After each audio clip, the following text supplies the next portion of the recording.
Hey, welcome to the CFO spot. I am Tiffany, founder and CEO of Miss CFO, the premier virtual CFO firm for female CFOs, helping you to build a profitable and sustainable business that pays you more and gives you freedom.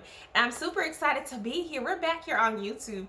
I haven't been on YouTube in a long time, well, not intentionally, but I'm ready to come back, chat with you guys, say hello, and really give you this good content. So it's been a while, so let me reintroduce myself and what we're doing around this Miss CFO land. So right now what we've been doing is providing outsourced CFOs to small businesses in between the 6-figure and 8-figure mark. And I've really been enjoying that process as we've been transitioning into really building out our full female CFO team. Now, just because we are all women does not mean that we just work with women entrepreneurs or women owned small business companies. We work with everyone as far as like male or female, and I would say in between in this current society, but in between too. And particularly we've been working with real estate companies and service providers, as well as marketing companies and development companies, as we're still in the space of really honing down who we are going to be focused on. But if you are someone who needs assistance in the financial management area, you need to understand how to build up your systems, how to really set up cash flow, payroll. Make sure that you hit the link below and set up a consultation to be able to chat with one of us and see how we can help you to take over the finances for your business. So you guys, I'm back. I'm super excited. Let's get into this. So let me let you guys know how we're going to do this. Since this is my first official video here on YouTube in this capacity, so I really want the CFO spot to be someplace that you can learn about your business finances and do it in a really relaxed way. So my goal here is to bring you trending topics that we can pull some good lessons about your business finances. Sometimes I may just come on and bring conversation that's just, sparked and brought me to chorus. But again, I want this to be a casual environment. I know that, this whole finance space can be really stuffy. You think about a CFO, you see him in a suit and this, that, and the third. But here at the CFO spot, that is not what we are all about. So let's get into it. Today we are talking about the 5 financial lessons that you need to know from Monique's interview on Club Shay Shay. So first of all, I am a Monique fan. There will be no Monique slander tolerated here in this thread, so take your comments somewhere else, boo-boo, okay? I love Monique. I always love that she stood on business. She's always been a good comedian. She's always been an excellent actress. I mean, she really is great at her craft. And I love that you can see the development of her journey. Like, she had a real full-fledged development process. Like, you can see the transition, as opposed to people who just appear out of nowhere and they ain't even really that funny like that. And they ain't had no real track record, and all of a sudden you see them all over the place. I'm like, way different time frame from the world that I came from, to where you really had to have skill sets. And so I love Monique for that. But this interview, really building, after having Cat Williams on, like, this gave us the follow-up energy for that interview that we really needed, because she's similar to Cat Williams and in the mind frame of she stands on business. So let's get into the lessons that I pulled from this video. So the first things first is integrity is the key to profitability. Look here, Black people. I love y'all to the death of me. And I will say, there's been some time or two where I've been tempted by the shading and the scamming. Because sometimes, baby, I live in Atlanta. You come across a few scammers in that. Some of them scams sound a little enticing. I've also been scammed a time or two before. Okay? So I understand, you guys, when your back's up against the wall, or you're hustling trying to build a business, and we have all of these chips stacked against us anyways as being Black entrepreneurs. Like, it's hard to say no sometimes to a quick little cash injection or a little, deal here on the side. But let me tell y'all something. In the long run, if you want to build a sustainable business that you can either sell, you can pass on, or it's really going to create a lifestyle for you for the long term, like, you have to be about integrity. You have to do good business. You have to deliver on your promises. You have to stay away from people who are going to try to get you with these get rich quick schemes, or even from the standpoint of like making sure that you're handling your finances properly. So let me tell you a quick story about a homegirl of mine, and she's really successful stylist here in the Atlanta area, and she has been making bank for a while, and she got to the point where she's like, okay, I'm ready to buy my house. I got more than enough money, I'm good. The problem is it took her a long time to actually get a loan from a lender because of the way her books were. You know how a lot of people, especially if you're in a cash heavy business, you ain't claiming all of that money on your taxes. However, when it got to the time to where, all right, the lenders are asking you for your tax returns, it looks like she didn't make any money, when lo and behold, she really had a 6-figure business. But according to her books, it didn't look that way. So she was denied for the longest, and she actually ended up not being able to get like a traditional FHA loan as a first-time buyer. She had to go a different route and pay a lot more as a down payment because of her books weren't properly set up. So I always tell people, listen, you have to understand what season you are in life. And whatever season you're in, whatever the vision that you have for your life and your business, you need to make moves based on that. Otherwise, you get yourself into positions like she did, to where you are moving in the opposite direction of the way and the path that you want to go. Okay? So make sure that you are honoring that. And one of the things that I love about when Monique was talking about this whole situation that she's been having with Netflix and Oprah and Tyler Perry is that she stood on business. She's like, listen, a lot of people fold when it comes to being up against these big giants, but I'm not going to do that, because what I do is stand on my integrity. And now a lot of people are retracting their words when they found out that Monique was right. It pays. So it goes to show you that it pays to do the right thing. Okay. So number 2, keep separation between business and personal. This is the quote that Monique said. She said, on stage is one person. Off stage is somebody different, and sometimes we get the two mixed up. Y'all, let me tell you, I don't know how many times I've been sitting here, I'm like, I don't know if I am Tiffany, if I am mommy, if I am Miss CFO, if I am girlfriend, if I am whatever. Because all of my life does all of this all the time. And you have to be in a space as an entrepreneur where you have to have lines of demarcation in your life. Otherwise, you find yourself constantly chasing money, sitting behind a computer, running all over the place, because you don't know how to separate your lives. What you also don't know how to do is separate your finances. I have a client and he kills me because he uses his business account as his personal account, which if you're doing right now, please stop doing that. I know it's easy to send some money to a family member or go out to Main Event and use your business card. I get it.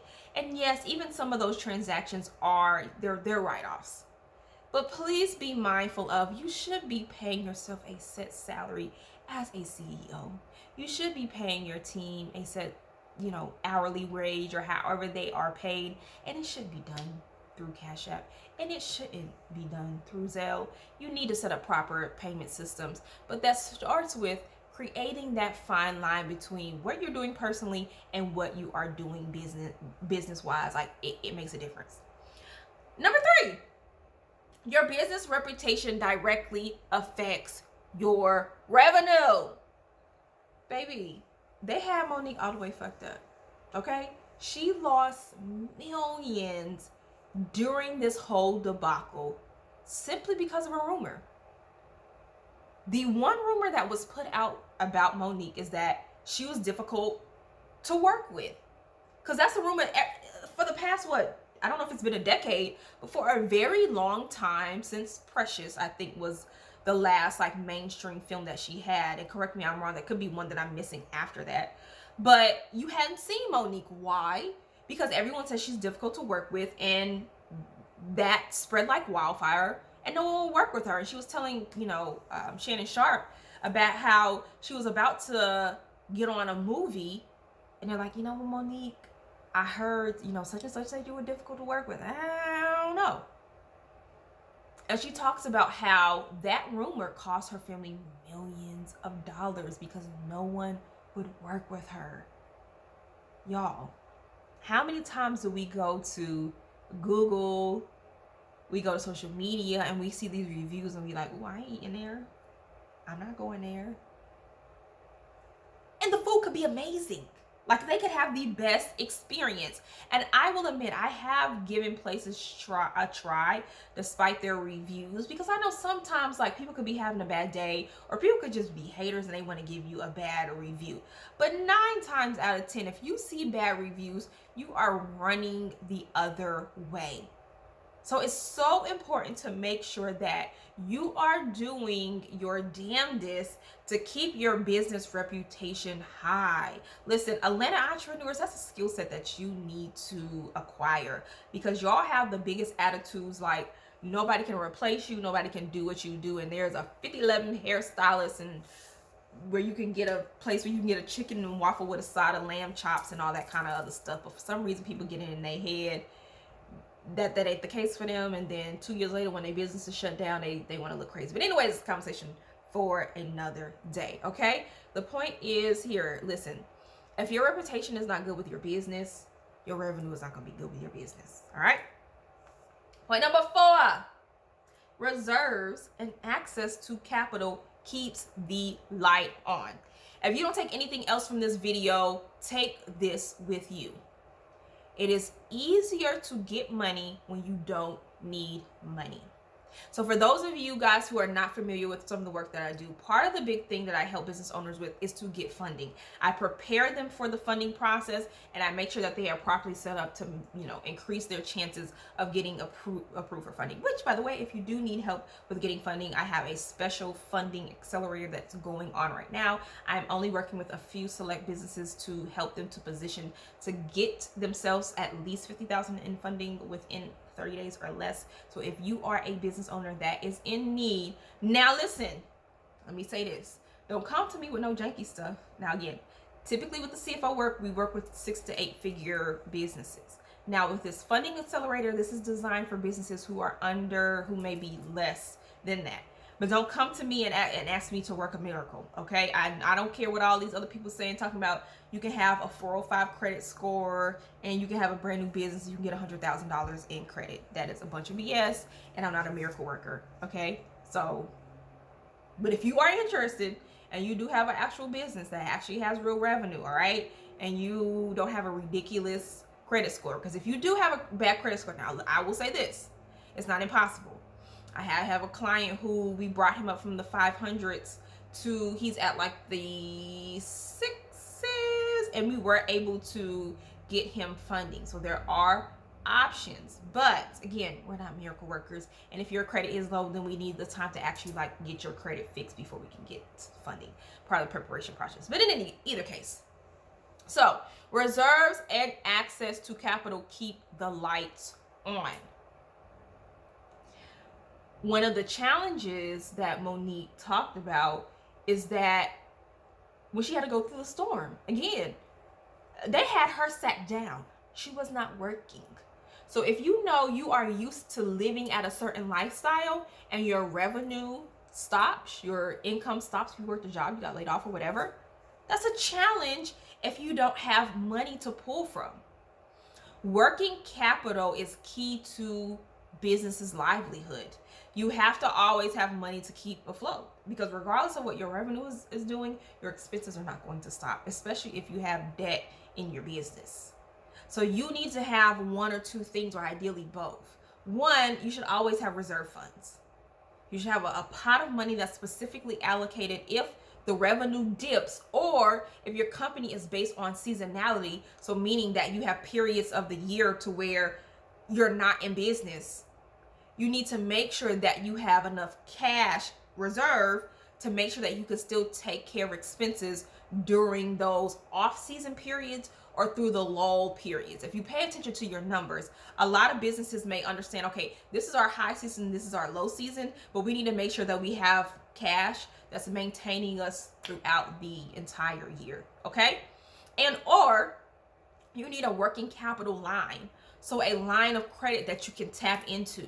So that looks like, similar to a credit card, a line of credit. So you can use it, pay it down, use it, pay it down, use it, pay it down. And you can do that through an actual either a line of credit or a credit card, but something that's going to allow you to continue to maintain your overhead is vital. And again, the time to get it is out the gate.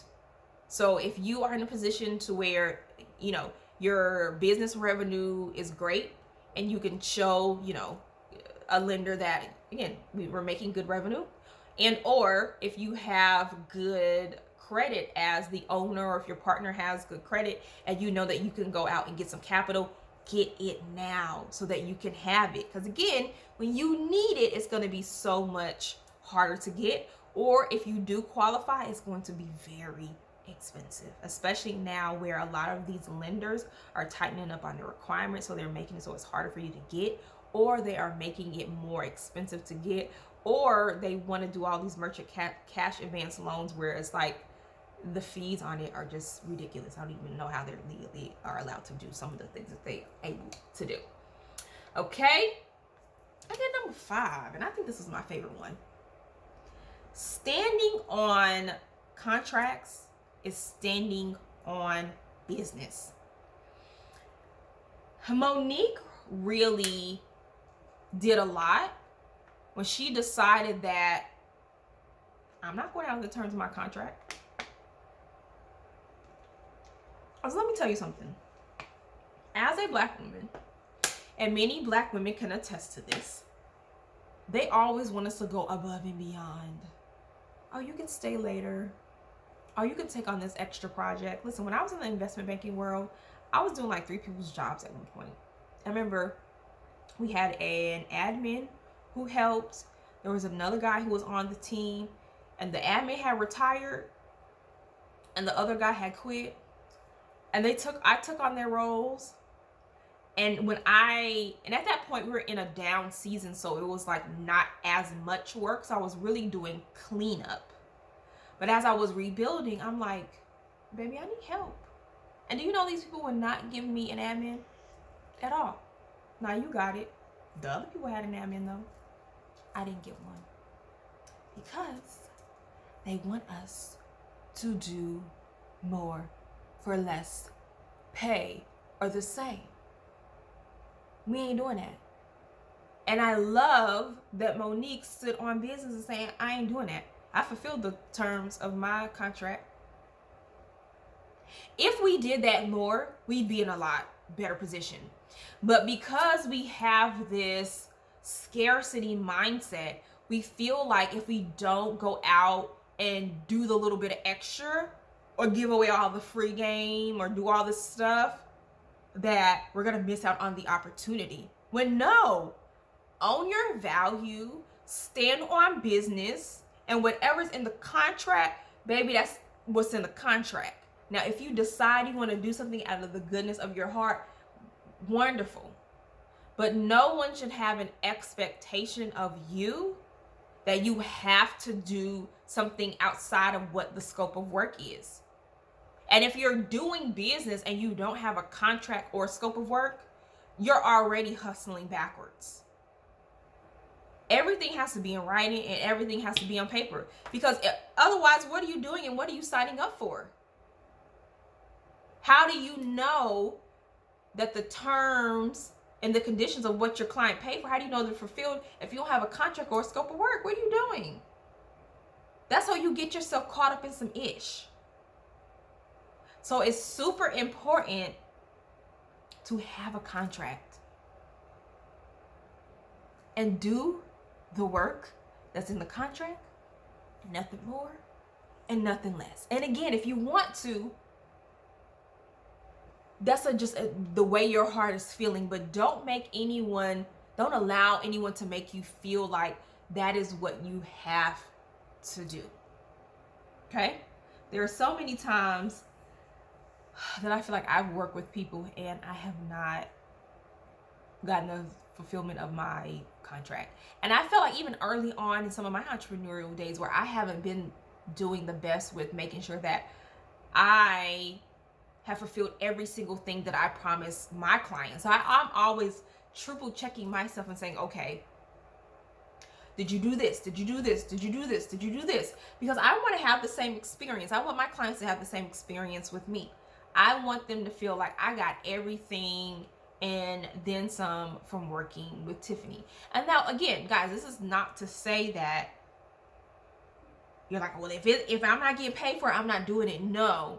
You want to make sure that your clients have an amazing experience. But don't feel it always has to be a bunch of extra to get the job done.